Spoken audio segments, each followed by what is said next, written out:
પહેલો તબક્કો જીનો ગુણ દર્શન. પદ્મવીએ મારા સાહેબે નવપદ પૂજામાં સમ્યક દર્શન પદની પૂજામાં શરૂઆતમાં જ કહ્યું, પ્રભુ નિર્મળ દર્શન કીજી. પહેલી વાર એ વાંચ્યું, હું દવાઈમાં પડેલો. પ્રભુનું દર્શન કરો એવું તો ઘણા બધાએ કહેલું. પ્રભુ નિર્મળ દર્શન કીજી. નિર્મળ દર્શન એટલે શું? પછી ખ્યાલ આવ્યો કે નિર્વિકલ્પ દર્શન એ નિર્મળ દર્શન છે. અત્યારે આપણને દર્શનનો આનંદ કેમ નથી મળતો? કારણ એક જ છે, આપણી ભીતર વિચારો ચાલતા જ હોય છે. તમે ટોટલી પ્રભુની પાસે નથી જતા. ઘણી વાર કહું છું, there should be the totality. જે કરો એ સમગ્રતાથી કરો, સંપૂર્ણ અસ્તિત્વથી કરો. ભલે દેરાસરમાં 15 મિનિટ જ બેસો, પણ દર્શન બરોબર થવું જોઈએ. તો નિર્વિકલ્પ દર્શન, એનો અર્થ એ થયો વિચારો નથી અને જોનાર તરીકે તમે છો. વિચારોની ભૂમિકા સમાપ્ત થાય પછી જ જીવ ગુણ દર્શન થશે. એટલે નિર્વિકલ્પ દર્શનનો અર્થ થયો વિચારો નથી, તમે છો દ્રષ્ટા તરીકે. વિચારોને કઈ રીતે કાઢવા, એના માટે ઘણા બધા પ્રયોગો થયા છે.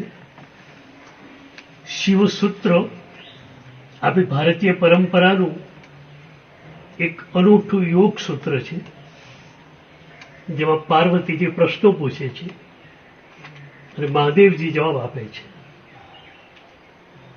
એક ઉત્તરમાં મહાદેવજીએ કહ્યું છે, વિસ્મયો યોગ ભૂમિકા. પાર્વતીજીએ પૂછ્યું કે યોગમાં પ્રવેશવું છે, સાધનામાં પ્રવેશવું છે, દ્વાર કયું? તો સૂત્ર આવ્યું, વિસ્મયો યોગ ભૂમિકા. આશ્ચર્ય એ જ યોગમાં પ્રવેશવાનું દ્વાર છે. આશ્ચર્ય ક્ષણ જ્યારે આવે છે ને, ત્યારે તમારું કોન્શિયસ માઇન્ડ બાજુમાં જતું રહે છે.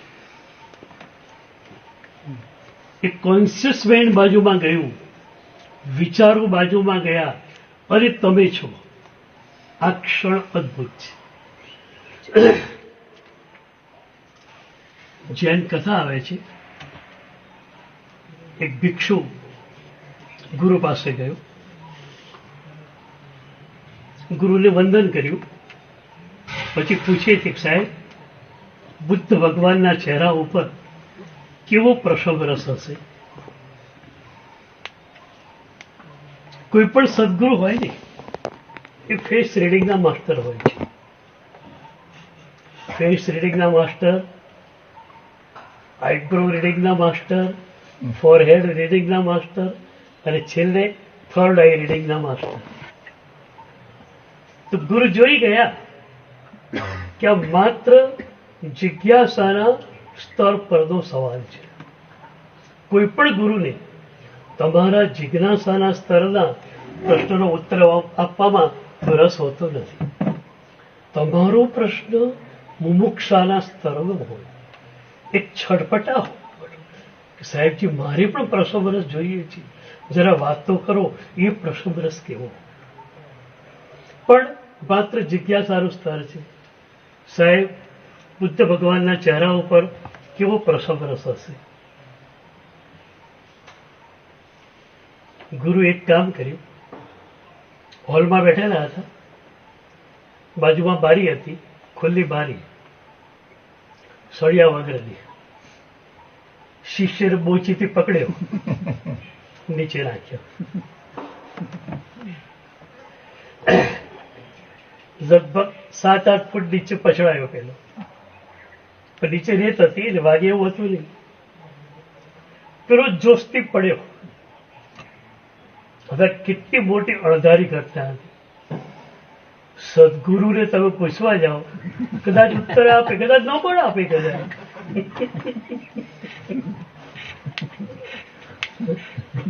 ઊંચીથી પકડે સીધો નીચે.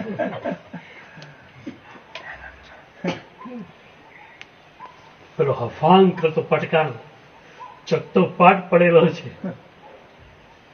બસ એક ક્ષણો મહત્વની હતી. આશ્ચર્યને કારણે કોન્શિયસ માઇન્ડ બાજુમાં ખરી ગયો અને એ વખતે ગુરુ બારીમાંથી ડોક્યું કરે છે. પેલો આમ ચકતો પાટ પડેલો છે. ગુરુ પૂછે છે, કેમ ભાઈ, હવે ખ્યાલ આવે છે કે બુદ્ધ ભગવાનના ચહેરા ઉપર કેવો પ્રસંગ રસ હશે? પેલો કે જી ખ્યાલ આવી ગયો. કે પછી ગુરુની ચેમ્બરમાં આવ્યો, ખૂબ ખૂબ આભાર માન્યો. શું થયું? આશ્ચર્યને કારણે કોન્શિયસ માઇન્ડ ગયું. તમારું જે આ કોન્શિયસ માઇન્ડ છે અને અનકોન્શિયસ માઇન્ડ છે એ અનાદિના સંસ્કારોથી એકદમ જોડાયેલું છે. કોન્શિયસ માઇન્ડ છે ને આપણું અત્યારનું, એ તો હિમશિલાનું ટોપચું કહેવાય છે.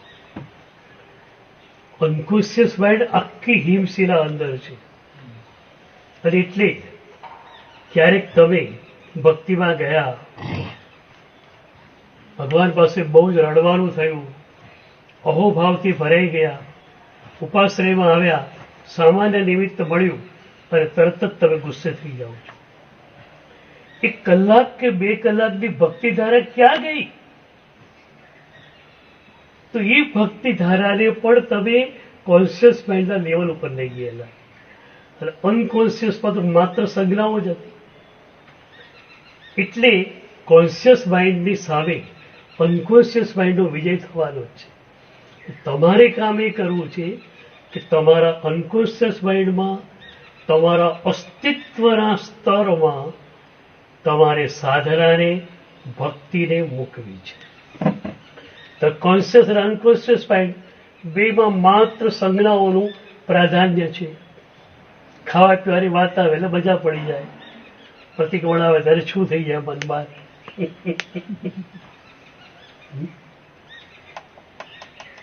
તો એ કોન્શિયસ માઇન્ડને આપણે દૂર કરી શકીએ થોડીક ક્ષણો માટે પણ.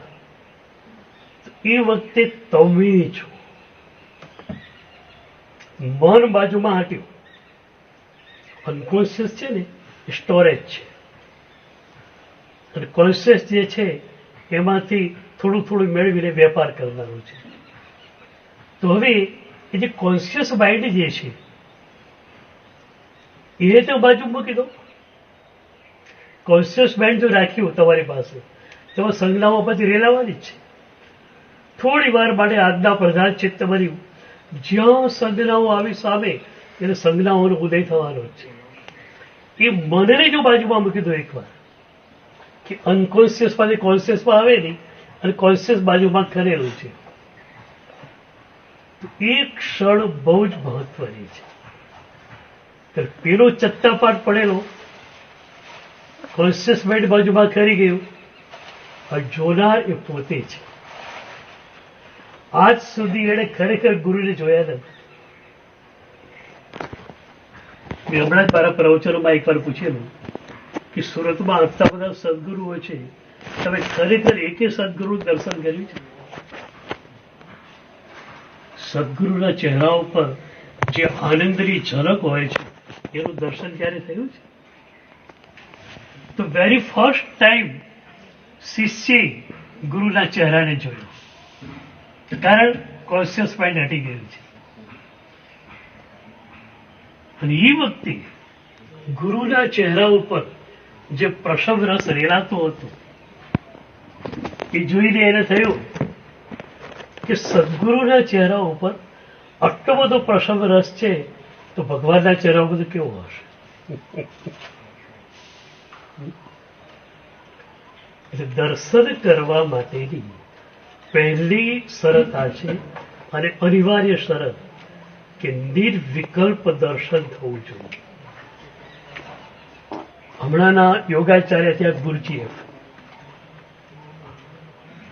ગુરુજીએફ પાસે એક સાધક સાંજના સમય આવેલો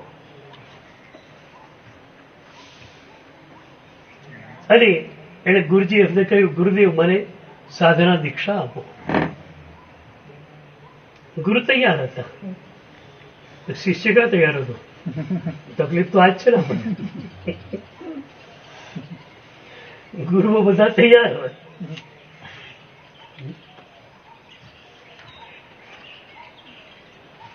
ગુરુ તૈયાર હતા, શિષ્ય તૈયાર નહોતો. ઘણી વાર શું થાય, તમારો અહંકાર છે ને તમને ગુરુ પાસે પણ લાવે. કેમ? આ મારા ગુરુ બહુ જ પ્રતિષ્ઠિત ગુરુ છે, આપણા સમાજના નંબર 1 ના ગુરુ છે અને એનો હું શિષ્ય છે. આખરે તમારે અહંકાર જ પોષવાનો હોય. એકવાર ગુરુ નક્કી થઈ ગયા કે આ ગુરુ છે, પછી નેક્સ્ટ ગુરુ કોણ એની હરીફાઈ ચાલતી હોય કે ગુરુ પછી.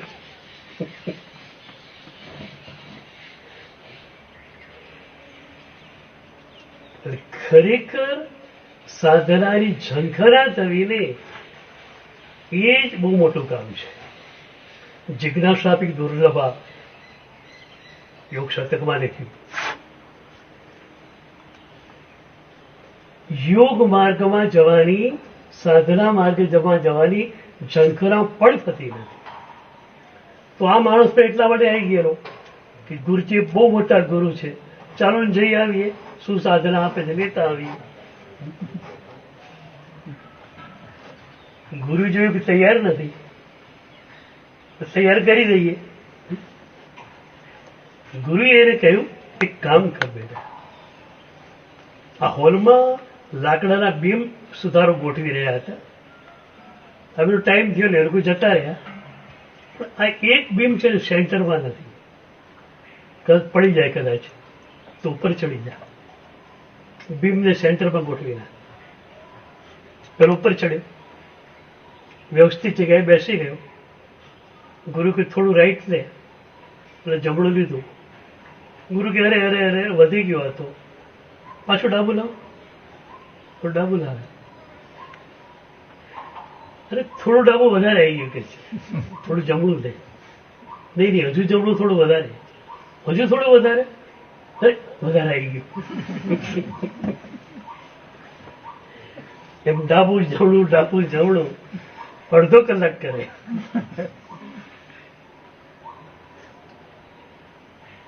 શું ગુરુઓની ટેકનિક હોય છે? ગુરુઓ પાસે અપાર ટેકનિકો હોય છે.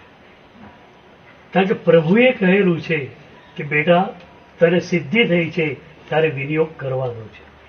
તો કોઈ પણ સદગુરુ તમારા ઉપર કામ કરશે તો એ માત્ર ને માત્ર પ્રભુની આજ્ઞાથી કરશે. અને એટલે હું ઘણીવાર કહું છું કે પરમ ચેતના પરમ સક્રિય છે, ગુરુ ચેતના પરમ નિષ્ક્રિય છે. ગુરુએ પોતાના તરફથી કશું કરવું જ નથી. આનંદ ગંધીએ સરસ વાત કહી, ગુરુ નિરંતર ખેલા, ગુરુ નિરંતર ખેલા. જે નિરંતર સ્વમાં રમતો હોય ગુરુ. આ તો ગુરુની કરુણા છે કે શબ્દોના સ્તર પર ગુરુ આવે છે. ગુરુની કરુણા છે કે આંખથી તમને જોઈને વાત્સલ્ય આપે છે. ગુરુની મોટામાં મોટી કરુણા તો એ છે કે તમારા દોષોને જુએ છે, દોષોને પિન પોઈન્ટ કરીને બતાવે છે અને દોષોને કઢાવવાની મથામણ કરે છે.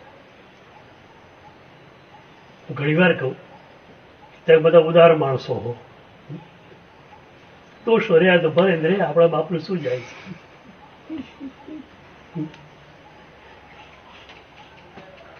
પણ તમારા દોષોને કારણે તમારા સદગુરુને કેટલી પીડા થતી હશે ખબર છે? વિચાર તો કરો. પ્રભુના ગુણોમાં કે સ્વના ગુણોમાં જે નિરંતર ડૂબકી મારતા હોય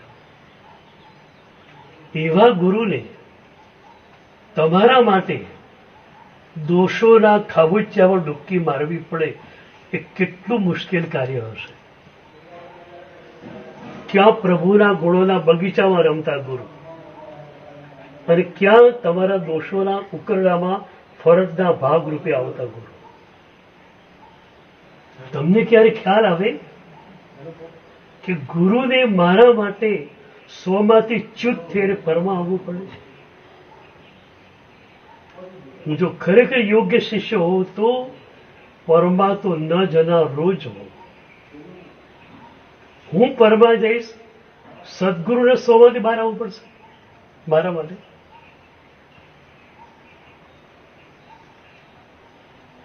ગુરુની આ કરુણા છે. શબ્દોના સ્તર પર આવે, સ્મિતના સ્તર પર આવે, કદાચ લાલ આંખ પણ કરે તમારા દોષોને કાઢવા માટે. આ બધી જ સદગુરુની કરુણા છે. અને એ ગુરુ ચેતનાની કરુણા અગણિત જન્મોથી આપણા ઉપર વહી રહી છે. પણ કરુણાને ઝીલવાના ખરેખર હકદાર આપણે હજુ સુધી બન્યા નથી. એક વાર એક ગુરુની કરુણા ઝીલાઈ ગઈ હોત ને, કામ થઈ ગયું હોત. યોગિક દુનિયામાં એક બહુ સારું પુસ્તક છે હમણાં, ઓટોબાયોગ્રાફી ઓફ અ યોગી. બહુ જ સારું પુસ્તક છે અને લગભગ દરેક યોગીઓ એને વાંચતા હોય છે. એના લેખક યોગાનંદજી છે. બહુ જ પ્રસિદ્ધ યોગી આપણા યુગના. એ યોગાનંદજી 17-18 વર્ષના હતા ત્યારે પોતાની પરંપરાના જે ગુરુ હતા યુક્તેશ્વર ગિરી એમની પાસે ગયા.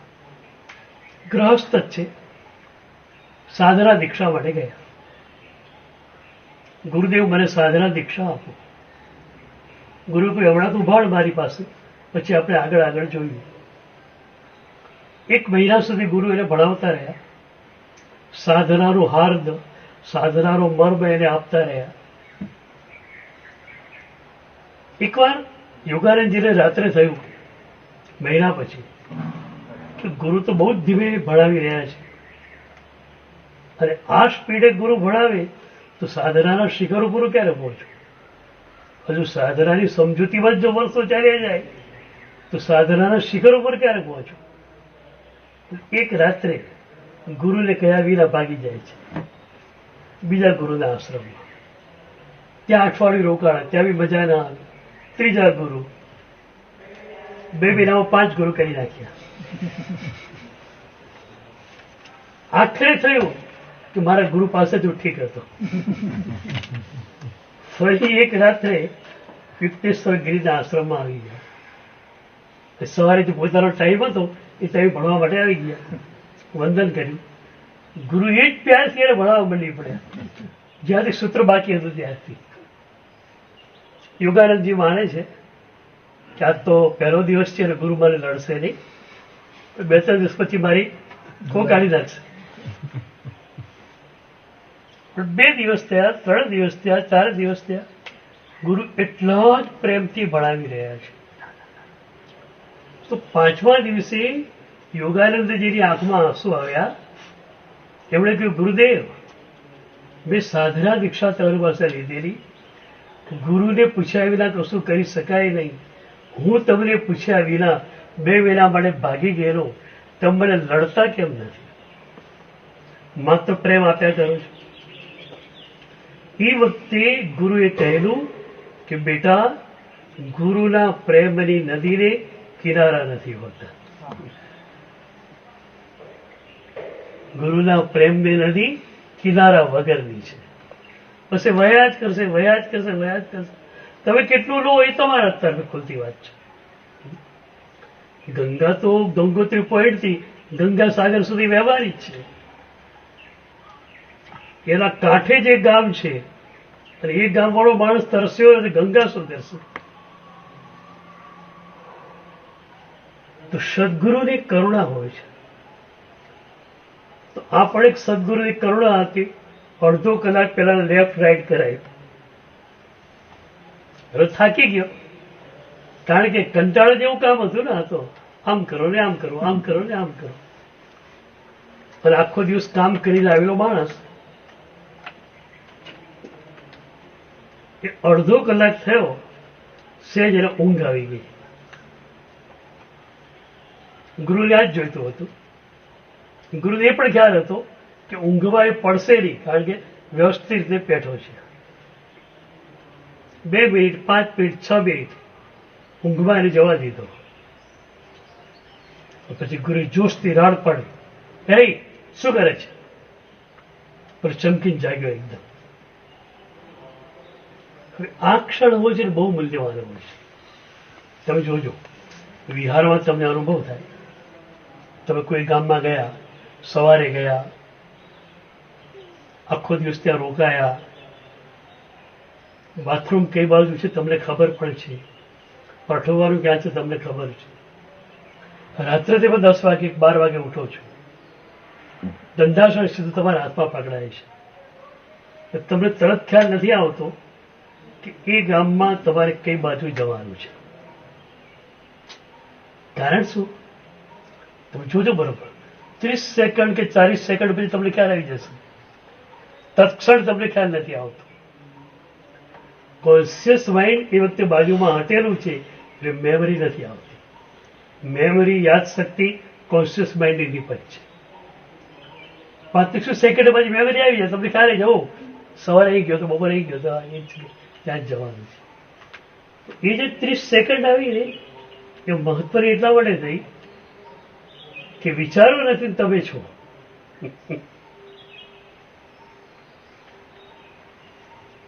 આપણે ત્યાં ઉજાગરની વાત જે કહેવાય છે ને, એ વાત આપણે આવતીકાલે કરશું કે ખરેખર ઉજાગર શું છે અને ઉજાગર કઈ રીતે આવે. ભગવાને તો આચારંગમાં સ્પષ્ટ કહ્યું, સુત્તા અમૂળી મૂળીણું સયા જાગરંતી. સુત્તા અમૂળી, ગ્રહસ્થ સુતેલો જ છે. મૂળીણો સયા જાગરણ, મારો સાધુ મારી સાધ્વી હંમેશ પડે જાગૃત હોય છે. હંમેશ જાગૃત તમે કઈ રીતે હો? એ જાગૃતિ એટલે ઉજાગરની વાત છે. એ આપણે જોઈશું આગળ. તો ગુરુએ બૂમ મારી, એ શું કરે છે? મને આંખ ખોલી, કશું યાદ નથી આવતું. મેમરી બાજુમાં આવી ગઈ છે, કોન્શિયસ બાજુમાં છે, અને ગુરુના ચહેરાને જોવે છે. પછી 30 સેકન્ડ સદગુરુનું મુખ જોવાઈ ગયું, આખો સાધના માર્ગ સ્પષ્ટ થઈ ગયો. આખરે તો સાધના દ્વારા પામવાનું શું છે? શાંતિ, આનંદ, જે તમારો ગુણ છે. નિરવધિ આનંદ તમારી ભીતર છે. તમે આનંદ ઘર જ છો, તો એ આનંદ એને માણવાનો છે. એ જ આનંદ એને સદગુરુના ચહેરા ઉપર જોયો, એને ખ્યાલ આવી ગયો કે આ જ આખો સાધના માર્ગ છે. નીચે ઉતર્યો, ગુરુના ચરણોમાં પડ્યો અને ગુરુ એને સાધના દીક્ષા આપી પણ દીધી. પ્રભુ નિર્મલ દર્શન કીજીએ, નિર્વિકલ્પ દર્શન. અને આપણે આ તો પરંપરા હતી, નિશ્ચય કહીને જવાનું. તમને ખ્યાલ છે? બહારથી આવો ઉપાશ્રયમાં, તમે નિશ્ચય બોલો. રાત્રે સંધારા વર્ષે ભણાવો ને ત્યારે પણ નિશ્ચય બોલો છો. એ નિશ્ચય શેના માટે? ત્યાં કોનો નિષેધ કરવાનો છે? સમાચારી પ્રકરણમાં અને ગુરુ તત્વ વિનિશ્ચયમાં ઉપાધ્યાય યશોજી મહારાજે લખ્યું છે કે એ નિશ્ચય એટલા માટે છે કે તમે સામાન્ય વૃત્તિ અને પ્રવૃત્તિમાંથી, કદાચ શુભ વૃત્તિ અને શુભ પ્રવૃત્તિમાંથી પણ નીકળી જાઓ. કારણ સંથારા પોરસી ધ્યાનનું જ સૂત્ર છે, અને સંથારા પોરસી ભણાવ્યા પછી તમારે ધ્યાનમાં જતા રહેવાનું છે. એગો હમ રથી બે કોઈ ના હમ અન્નસ કસઈ, એગો મેં સાસો અપ્પા નાણ ન સણ સંજોવો. આ શું છે? ધ્યાનનું સૂત્ર છે. હું ઘણી વાર વાચરામાં કહું કે પેલા મેરેથોન દોડ હોય એમાં દોડવીરો તૈયાર થઈને ઉભા હોય.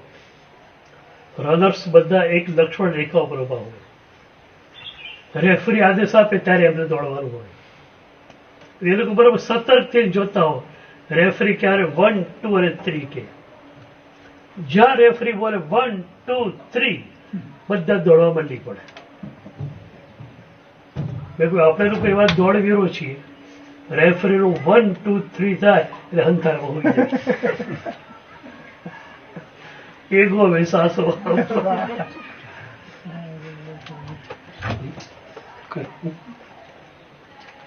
તો એ નિશ્ચય જે છે એ શુભમાંથી શુદ્ધમાં જવા માટે છે. આખરે આપણું અલ્ટિમેટ ગોલ તો શુદ્ધ જ છે. કરવી બંધ શુદ્ધ જ પ્રક્રિયા છે. શુદ્ધ એટલે સ્વગુણની અનુભૂતિ અથવા સ્વરૂપ દશાની અનુભૂતિ. તમે સમભાવનો અનુભવ કરો એ શુદ્ધ થયું. આનંદનું વેદન કરો એ શુદ્ધ થયું. વિતરાગ દશાનું સહેજ પણ વેદન કરો તો શુદ્ધ થયું. આ શુદ્ધમાં પહોંચવા માટેનો માર્ગ શુભ છે.